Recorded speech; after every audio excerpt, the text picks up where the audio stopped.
Bana nzambe mbote tolingi kosolola likambo moko ya très important pour l'église.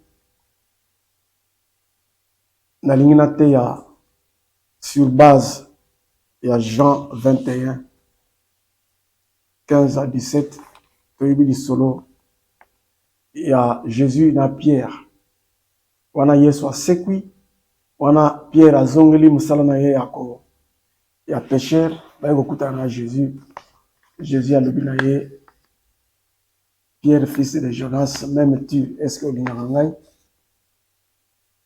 Pierre alobi Seigneur oyebi te nalingaka yo.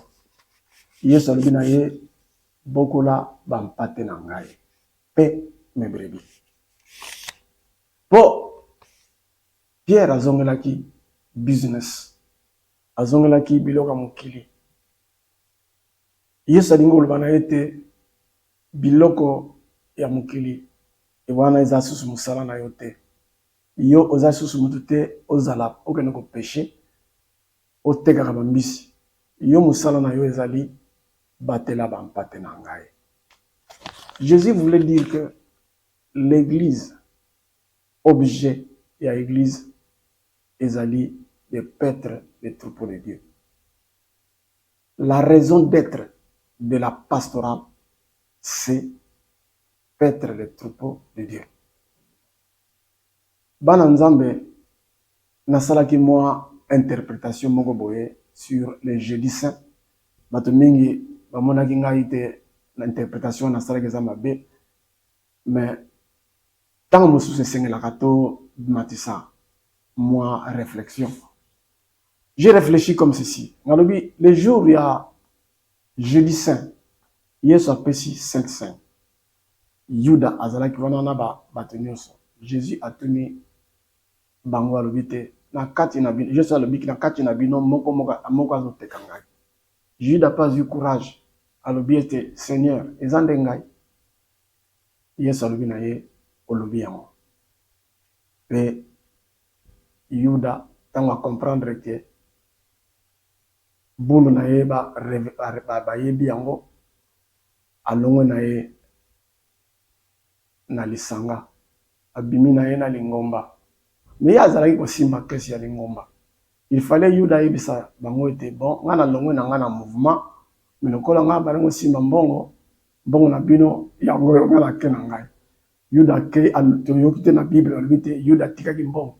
En tout cas barilate biso te. Jésus pe ayebaki te Yuda mtalo simba mbongo. Tango Yuda alobi nga na ke na ngai mutu moko talobaki nete tikela biso mbongo lingomba. Yuda kei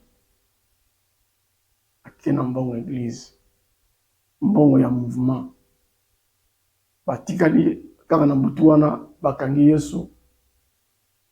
Toyebi histoire ti bayeko boma ye le vendredi asekwi le dimanche atamboli amonisami na bato ebele ayeko monisama na Pierre tango azotuna ye Pierre même ti pe mes brebis. Ngana bimisaki idéologie, interprétation te. Tango Yesu azawo yebisa Pierre batela bampate na ngai, mouvement na bango eza na kesi te. Sadi batika eloko etikali kaka bandimi. Batela nde bandimi. C'est-à-dire je fais ressortir que la force d'une église ce n'est pas les biens matériels. La force d'une église réside sur les brebis. Baye oyo ba fandi na lingomba, ba mpate na nkolo, bangonde force d'une église. Soki bandibi, ozo ko batela bango malamu, ozo sala mosala no malamu, yebate la puissance de l'église, c'est ça. L'église est puissante quand elle prêche la parole de vérité. L'église est puissance.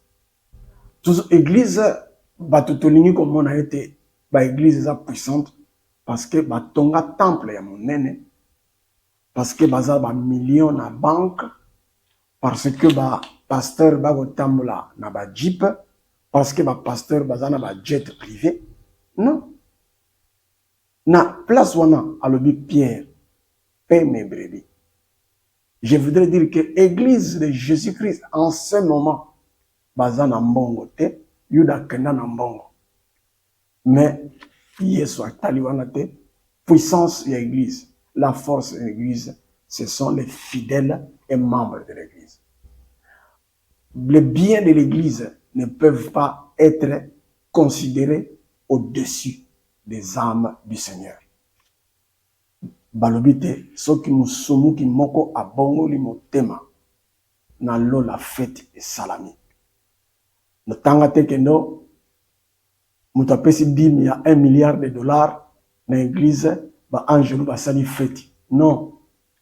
Oh mutu basali boyo. Ba angelu basali fête. Na Bible bazo reporter que ba angelu ba fête parce que musumuki moko abongoli motema. Donc l'église a pour rôle d'abord de prêcher l'évangile. Et force ya église egouta na bandimi oyo. Oyo baza ba prêcher évangile ya vérité. Bandimi wana baza affermi selon la parole. Bandimi wana baza na ignorance, ce ne sont pas des ignorants, mais sont des fidèles connaisseurs de la parole. Bangonde ba pesa force na église. Kasi soki église tozo tea liloba nzambe na lamu te. Tozo former bandimi malamu te. Bandimi bayebi liloba nzambe te. Bandimi bayebi kobondela malamu te. Soki biso ba pasteur toza kopesa ba fermissement ya malamu te. To former dans nos églises des ignorants. L'église sera trop faible. Mais l'église kozala église ya koswana, église ya division. La faiblesse de l'église, c'est la division. Ce sont les conflits qui affaiblissent les églises. Mais quand il y a l'amour, il y a l'unité, il y a solidarité entre les fidèles. Il y a harmonie entre les fidèles et les bergers. Bandeko, l'église est forte. Une église, oyo, azo diminuer valeur ya ba père spirituel. Ba pères spirituels qui sont des pasteurs.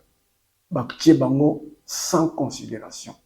Moto nyonso po aza na carte na membre ya église, epesameli ye ndingisa, asakanela pasteur, epesani ye ndingisa, a dénigrer un serviteur de Dieu, il va être église eza ko s'affaiblir. Église est comme puissante quand les serviteurs de Dieu sont respectés. Wana okutani na nini bazo respecté. Bandeko na ngai banana koma pasteur ezamba la liboso na moni elenge ya kozala pasteur penza ya solo awa na kendeki na Nigeria. Na sentir penza ke tango nazo lega pasteur nazo mona ndenge bazo considérer ngai na bina mboka na biso boete surtout na lingomba na biso ya Sebeko.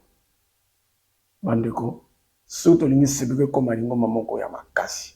D'abord to considérer ba fidèle, ba pasteur bazala respecter.